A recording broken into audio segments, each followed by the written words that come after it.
All right, good morning, everybody. This is Andrew Augustiniak here from Neighborhood Loans. I wanted to talk today, just kind of doing a check-in video with things that clients have been asking me lately.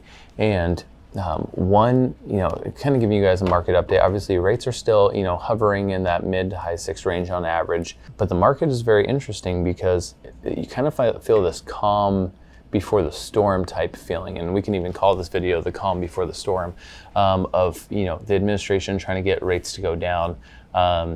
You have uptake in mortgage applications just this month alone, and you have a lot of buyers. Like today, we had a handful of contracts get accepted because I think buyers are starting to figure out, like, I better get in now before rates go down. And I had a client reach out yesterday and asked me the question, like, should, someone said rates are going to go down, should we be, expediting our time frame from October to now and finding a house? And ultimately, like, what I wanted to tell everybody on this video is that ultimately don't react emotionally to anything mortgage or real estate related. Like, just don't be emotional, right? Any reaction from an emotional standpoint is usually going to be a very reactionary type response to an emotion, and may not be a rational response. And so, my answer to my client who brought up that question, which is something that is a very common question and you might think about yourself, is at the end of the day, go on your own pace and keep in mind a mortgage is just a financial tool. Rates will go up, rates will go down. Ultimately, when they go down, then you can refinance. Like, it's not a permanent thing, but ultimately don't rush to make a decision and go rush to buy a house if it's not the right house, right?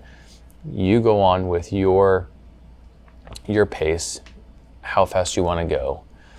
Whatever the rate's going to be at that time is going to be, whether it's a 0.25% lower or 0.5% lower, doesn't matter. That's such a small difference in the grand scheme of things. But you need to go at your own pace so you can find the house you want.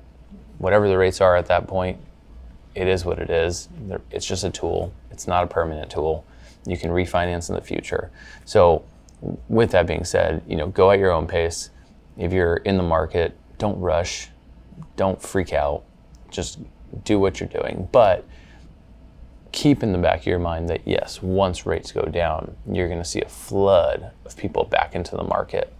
And in turn, values will naturally rise. That always happens. So, finding that balance between keeping that in the back of your mind so you can rationally think about it. Just know, we're not taking forever, right? Like, you're not taking, I'm not going to buy for a year or two, or I'm not going to wait until rates go down. If you're waiting until your rates go down, then you're also reacting emotionally on the opposite side. So just do you, be rational in the market. Don't make irrational decisions. Anytime, have you ever heard the term FOMO? Every time you have the fear of missing out, you're usually the one losing because you're ultimately buying at the wrong time. And if you guys have any questions, you can find me in my contact information on the YouTube channel, and we're always here to help.